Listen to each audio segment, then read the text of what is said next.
Hi friends, welcome to ఆచి recipes and vlogs. ఇది Saturday vlog. Saturday morning shoot చేస్తున్నాను నేను. ఇక్కడ నేను పన్నీర్ రైస్ చేసేస్తున్నాను లంచ్ బాక్స్లోకి. ఈరోజు సాటర్డే కదా, పూజ చేసుకోవాలి, అలాగే టెంపుల్కి వెళ్దాం అనుకుంటున్నాము.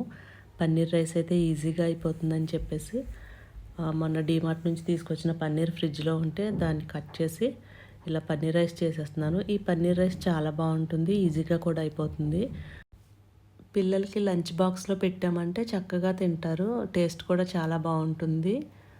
మనం కర్రీస్ అలాగే రైసు పెడుతూ ఉంటే వారంలో ఒక 3 టైమ్స్ అయినా మనకి ఆ లంచ్ బాక్స్ తిరిగి వచ్చేస్తుంది కదా, వాళ్ళకి నచ్చని కర్రీ అనేది ఉంటే. ఇలా అప్పుడప్పుడు పన్నీర్ రైసు, కొరియండర్ రైసు, పుదీనా రైస్ అలా చేసి పెడితే చక్కగా క్యారేజ్ అనేది ఖాళీ అయ్యి వచ్చేస్తుంది బాక్స్. ఇక్కడ పన్నీర్ రైస్ కూడా రెడీ అయిపోయింది. మనం రైస్ కుక్ చేసి పెట్టుకుంటే చాలా ఈజీగా అయిపోతుంది. ఫస్ట్ నేనైతే రైస్ కుక్ చేసి పెట్టేసుకుంటాను కుక్కర్లోని. ఇక లాస్ట్లో వాళ్ళకి లంచ్ బాక్స్ ఒక 10 మినిట్స్లో పెట్టాలి అన్నప్పుడు నేను ఇలా రెడీ చేసుకుంటాను. ఇక పన్నీర్ రైస్ అయితే రెడీ అయిపోయింది. దాన్ని పక్కన పెట్టేసి ఇప్పుడు దోశలు వేసేస్తున్నాను. టిఫిన్ వేసి ఇచ్చేసామంటే ఆ టిఫిన్ తినేలోపు ఈ బాక్స్ అయితే రెడీ చేసేయచ్చు, లంచ్ బాక్స్ అనేది. నేను ఇక్కడ దోశలు వేసేస్తున్నాను. దోశల పప్పు కూడా నిన్న మధ్యాహ్నం నానబెట్టి రాత్రి మిక్సీలోనే ఆడేస్తాను. నేను దోశల పిండి గ్రైండర్ ఏమీ వేయను, చక్కగా మెత్తగానే ఉంటాయి దోశలు. ఇలా టిఫిన్ పెట్టేసిన తర్వాత నేను లంచ్ బాక్స్ సర్దేద్దామని చెప్పేసి బాక్స్ తీసుకొచ్చి పన్నీర్ రైస్ అయితే వేసేస్తున్నాను. చూసారు కదా, పన్నీర్ రైస్ చూడటానికే కాదు, టేస్ట్ కూడా చాలా బాగుంటుంది, చాలా ఈజీగా అయిపోతుంది. మనం ఇందులో కాజు కూడా వేసుకోవచ్చు. చక్కగా కొంచెం జీడిపప్పులు వేసుకున్నా కూడా చాలా బాగుంటుంది, టేస్ట్ చాలా బాగుంటుంది. ఇది ఎప్పుడైనా టైం లేదు అన్నప్పుడు, లేటుగా లేచిన అలాంటప్పుడు, కూరగాయలు ఏమీ లేవు ఇంట్లో అన్నప్పుడు ఇలాంటి రైస్లు చేస్తే బాగుంటుంది. క్యారెట్ ఉంటుంది మన ఇంట్లో, అలాగే పన్నీర్ కూడా తెచ్చిపెట్టుకుంటే అప్పుడప్పుడు పన్నీర్ ఉంటుంది. ఎగ్స్ ఉంటాయి, ఎగ్ రైస్ కూడా చేయొచ్చు. ఏదైనా వారం కానప్పుడు ఎగ్ రైస్ చేయొచ్చు. అలా పిల్లలకి కొత్తిమీర ఉంటుంది కాబట్టి కొరియండర్ రైస్ చేయొచ్చు. అలా చిన్న చిన్నవి మనం ఈజీగా ఇంట్లో ఉండేది వాటితో ఇలా రైస్ చేసి పెట్టేసామంటే వాళ్ళు తింటారు, బాగుంటుంది. ఇక లంచ్ బాక్స్ అయిపోయిన తర్వాత నేనైతే ఇక్కడ శనగలు నానబెట్టాను రాత్రి, అప్పటికప్పుడు బ్లింకిట్లో తెప్పించాను. ఆర్డర్ చేసి వెంకటేశ్వర స్వామి గుడిలో ప్రసాదం ఇద్దామని చెప్పేసి నైట్ నానబెట్టిన శనగల్ని శుభ్రంగా క్లీన్ చేసేసి కడిగిన తర్వాత కుక్కర్లో వేసి ఒక 3 విజిల్స్ రానిచ్చాను. తర్వాత ఇలా పోపు వేసి శనగల్ని ఇలా వేయించేస్తున్నాను, ప్రసాదం టెంపుల్లో ఇద్దామని చెప్పేసి. ఇక ఎలాగ ప్రసాదం చేస్తున్నాను కదా, ఇది ఇంట్లో పూజ దగ్గర కూడా కొంచెం పెడదామని చెప్పేసి కొంచెం ప్రసాదం అయితే ఒక బౌల్లోకి తీసుకుంటున్నాను, ఇంటి దగ్గర పూజ గదిలో పెట్టడానికి. అలాగే మిగతాదంతా కొంచెం చల్లారిన తర్వాత ఒక బాక్స్లో వేసుకుని ప్యాక్ చేసేసి ఆ టెంపుల్కి తీసుకువెళ్ళాము అంటే అక్కడ పంతులు గారికి ప్రసాదం ఇచ్చేయచ్చు.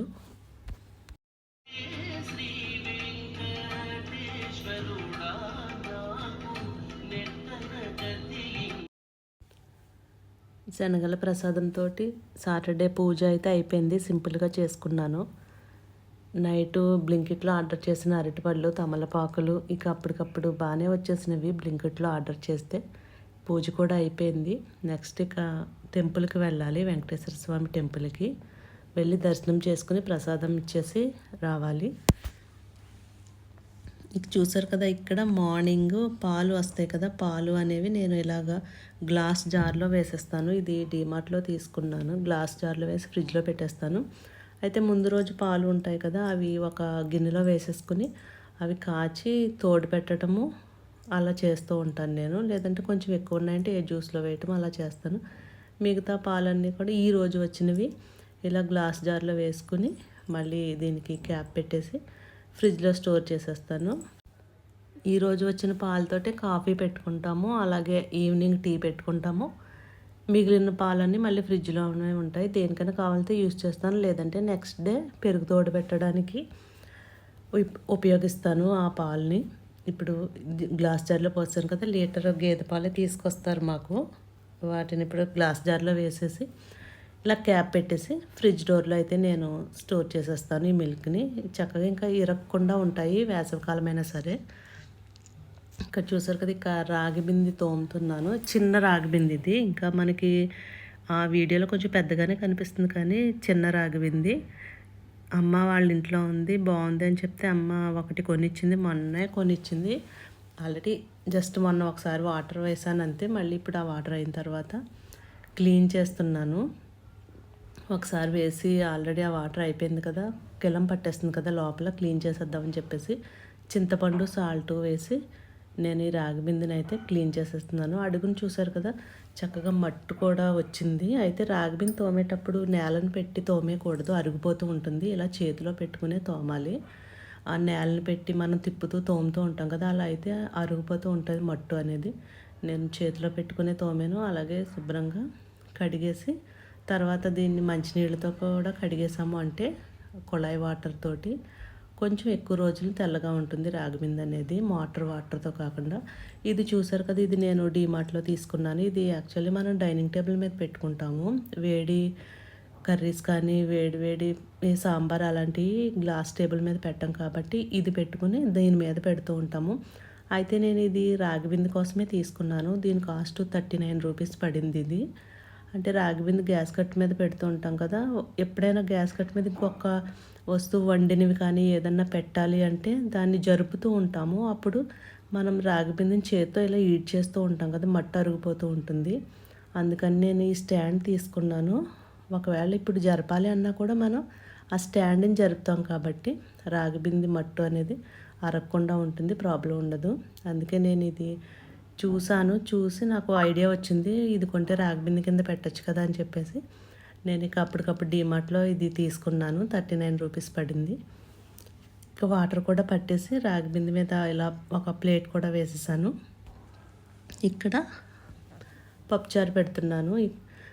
మార్నింగ్ లంచ్ బాక్స్లోకి పన్నీర్ రైస్ చేసేసాను కదా, ఇప్పుడు ఇక మధ్యాహ్నానికి నైట్కి కలిపి ఇలా పప్పుచారు పెట్టేస్తున్నాను. పప్పుచారు అయితే మరుగుతుంది. దీంట్లో సాంబార్ పౌడర్ కూడా వేస్తాను, చాలా బాగుంటుంది. ఇలా టొమాటో ముక్కలన్నీ వేసుకుని పెట్టుకున్నామంటే నేను చిక్కగానే పెడతాను, చాలా టేస్టీగా ఉంటుంది. పప్పుచారు మరిగిన తర్వాత ఇక్కడ పోపు అయితే వేసేస్తున్నాను.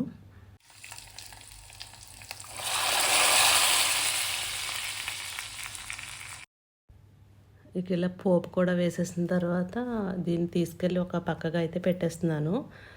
ఇక ఈ పప్పుచారులో సైడ్ డిష్ కింద ఫ్రై అనేది ఏమీ చేయట్లేదు. ఈరోజు అప్పడాలు వేపుదామని. Already last time potato fry, బెండకాయ ఫ్రై అవన్నీ చేశాను. ఇక ఇప్పుడు అప్పడాలు వేపేద్దామని చెప్పేసి ఇక్కడ నేను అప్పడాలు వేపుతున్నాను. ఒక్కొక్కసారి నేను ఈ అప్పడాలని ముక్కలు చేసి కూడా వేపుతూ ఉంటాను. ఇప్పుడు ఫుల్ అప్పడం అయితే వేపుతున్నాను. ముక్కలు చేసి వేపుకుండా ఈజీగా అయిపోతుంది. ఈరోజు ఎందుకో ఫుల్గా అప్పడంలాగా వేపాలనిపించి ఈసారి నేను అప్పడాన్ని అలాగే వేపేస్తున్నాను. అంటే బాక్స్లో వేసుకుని మనం మూత పెట్టుకోవడానికి బాగుంటాయి. ముక్కలు కట్ చేసుకుని అంటే ఒక 2 పీసెస్ కింద చేసుకుని వేపుకున్నామంటే బాక్స్లో పట్టేస్తే మూత కూడా పడుతుంది. ఇలా అప్పడంలాగా వేయించుకున్నాము అంటే ఇక మనకి మూత పట్టదు. ఏదైనా పెద్ద డబ్బాలో కానీ క్యాన్లో కానీ పెట్టాలి. కానీ నేను ఇలా ఒక బాక్స్లోనే పెట్టేశాను. ఇప్పుడు ఎలాగో లంచ్ చేసేస్తాం కదా అని చెప్పేసి వాటితో పాటు కొంచెం పిండొడియాలు, మజ్జిగ మిరపకాయలు కూడా వేయించి పెట్టేసుకున్నాను. ఇక భోజనం అది చేసేసిన తర్వాత ఇక ఇది ఈవినింగ్ అవుతున్నప్పుడు ఒకసారి బయటకు వచ్చాను. అసలు వర్షం వస్తుందా లేదా, క్లైమేట్ ఎలా ఉంది అని చెప్పేసి. ఆల్రెడీ వర్షం పడి మొత్తం ఎలా నిండిపోయిందో చూడండి. రోడ్డు పైన కూడా గోతులు, వాటర్ కూడా ఉంది. క్లైమేట్ అయితే చాలా కూల్గా ఉంది. ఇంకా లైట్ చినుకులు అయితే పడుతున్నాయి. వర్షం అనేది తగ్గలేదు, లైట్గా చినుకులు పడుతున్నాయి. కాసేపు ఇలా బయటకు వచ్చి చూసి తర్వాత ఇక లోపలికి వెళ్ళి పిల్లలకి ఏమైనా స్నాక్స్ చేద్దామని చూశాను. అయితే మొన్న డీమార్ట్కి వెళ్ళినప్పుడు చీజ్ బాల్స్ని ఇలా స్మైలీస్ తెచ్చుకున్నారు. చీజ్ బాల్స్ ఆల్రెడీ 3-4 టైమ్స్ తెచ్చుకుని వేయించాము. అది తెలుసు టేస్ట్ అనేది ఎలా ఉంటుందో.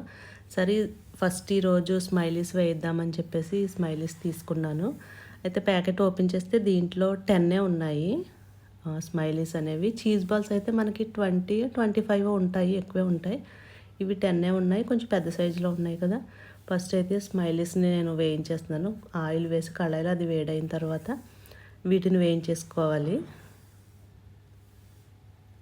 నేను అక్కడ నుంచి ఫ్రిడ్జ్లో తెచ్చిన తర్వాత ఇక్కడ డీప్ ఫ్రిడ్జ్లోనే పెట్టాను ఈ ప్యాకెట్ని. 2 డేస్ అయింది తీసుకువచ్చి. బయటికి తీసిన తర్వాత ఒక 10 మినిట్స్ తర్వాత అయితే నేను ఇలా ఆయిల్లో వేయించేస్తున్నాను. అయితే జాగ్రత్తగా వేయించుకోవాలి. మనం కూలింగ్గా ఉంటాయి కదా ఇవి, ఫ్రిడ్జ్లోంచి తీసాం కాబట్టి చాలా బాగున్నాయి. కలర్ కూడా చాలా బాగా వచ్చింది. స్మైలీస్ అనేవి నేను ఇంకొక 5 కూడా వేయించేద్దామని చెప్పేసి తీసేసాను. ఎందుకంటే ఇందులో 10 ఉన్నాయి కదా! అవి స్నాక్స్ కింద సరిపోవు. మొత్తం ప్యాకెట్ అంతా వేయించేద్దాము. ఇంకా 5 ఉన్నాయి కదా అని చెప్పేసి నెక్స్ట్ ఆ 5 కూడా నేను ఇందులో వేసేసి ఆయిల్‌లో వేయించేసాను. చాలా బాగా వచ్చినాయి. ముక్కలు అవ్వటం కానీ, అలా కళాయికి అంటుకోవటం కానీ అలా ఏమీ జరగలేదు. చాలా బాగున్నాయి. కలర్ కూడా బాగా వచ్చింది. బాగున్నాయి. దీంట్లో టొమాటో సాస్ వేసుకుని తింటే చాలా బాగుంటాయి. నార్మల్గా అయినా తినొచ్చు, లేదా టొమాటో సాస్తో కూడా డిప్ చేసుకుని ఇవి తినొచ్చు. సరే ఇవి 10 ఉన్నాయి కదా, చీజ్ బాల్స్ కూడా వేయించేద్దాము అని చెప్పేసి నేను చీజ్ బాల్స్ ప్యాకెట్ కూడా తీసాను. దీంట్లో ఉన్నాయి 20, 25 అయితే ఉన్నాయి. దీంట్లోంచి నేను ఒక 10 చీజ్ బాల్స్ అయితే తీసి ఈ 10 బాల్స్ కూడా వేయిద్దామని చెప్పేసి తీస్తున్నాను. చూసారు కదా, ఇవి ఇలా ఉంటాయి. ఇవి కూడా కొంచెం పెద్ద సైజులోనే ఉంటాయి. బాగుంటాయి టేస్ట్ అయితే. ఆల్రెడీ 3-4 టైమ్స్ నేను వేయించాను తీసుకువచ్చి. అయితే ఈ చీజ్ బాల్స్ ఏమిటంటే మనకి ఆయిల్ పీల్చుకుంటాయి. స్మైలీస్ అలా కాదు, కానీ చీజ్ బాల్స్ ఆయిల్ పీల్చుకుంటాయి కాబట్టి ఒక టిష్యూ పేపర్ అలాంటిది వేసి ప్లేట్లో అందులో వేసుకోవాలి. నేను ఇంకా తీసేసి స్మైలీస్ మీద వేసేసాను. ఆ ప్లేట్లోనే వేసేసాను. ఈ చీజ్ బాల్స్ కూడా టేస్ట్ బాగుంటాయి. టొమాటో సాస్లో డిప్ చేసి తినచ్చు, లేదంటే నార్మల్గా కూడా తినచ్చు. ఏంటంటే ఇలా వర్షాకాలంలో అప్పటికప్పుడు ఏదైనా స్నాక్స్ కావాలి ఇన్స్టెంట్గా అంటే ఇలాంటివి కూడా అప్పుడప్పుడు మనకి యూజ్ అవుతూ ఉంటాయి. తెచ్చి ఫ్రిడ్జ్లో పెట్టేసుకున్నామంటే ఈ ప్యాకెట్స్. ఇక స్నాక్స్ అయిపోయిన తర్వాత నేను టీ కూడా పెట్టేశాను. ఇక టీ హాల్లోకి తెచ్చుకుని టీ తాగుతూ ఏదో మూవీ పెట్టారు. ఆ మూవీ చూస్తూ, ఓల్డ్ మూవీయే చూస్తూ టీ తాగుతూ ఇక ఈవినింగ్ టైం అయితే అలా గడిచింది. ఇక నైట్ అవుతూ ఉంది ఇప్పుడు టైము. ఇప్పుడు చూసారు కదా, ఇక్కడ నేను బట్టలు అయితే ఆరేసాను. ఇవి నిన్న నైట్ ఆరేసాను. వర్షం పడుతుంది కదా, పైన టెర్రస్ మీద ఆరేయటానికి లేదు. 3 డేస్ అయినా అవి అలా తడుస్తూనే ఉంటున్నాయని చెప్పేసి నేను ఈ నైట్ వేసాను. అంటే ఇక్కడ యూటిలిటీ ఏరియా ఉంటుంది కదా, మనం వాషింగ్ మిషన్ పెట్టుకోవడానికి కానీ, అలాగే సామాన్లు తోముకోవడానికి కానీ అక్కడ తాళ్ళు కట్టాము. వాటి మీద ఈ నైట్ వేసేస్తున్నాను.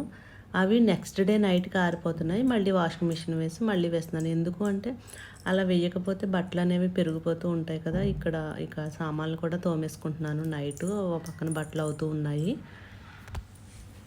సామాన్లు కూడా బుట్ట నిండిపోయింది. మార్నింగ్ నుంచి ఉన్నవన్నీ ఇప్పుడైతే క్లీన్ చేసి సామాన్ల బుట్టలు అయితే నేను వేసేసాను.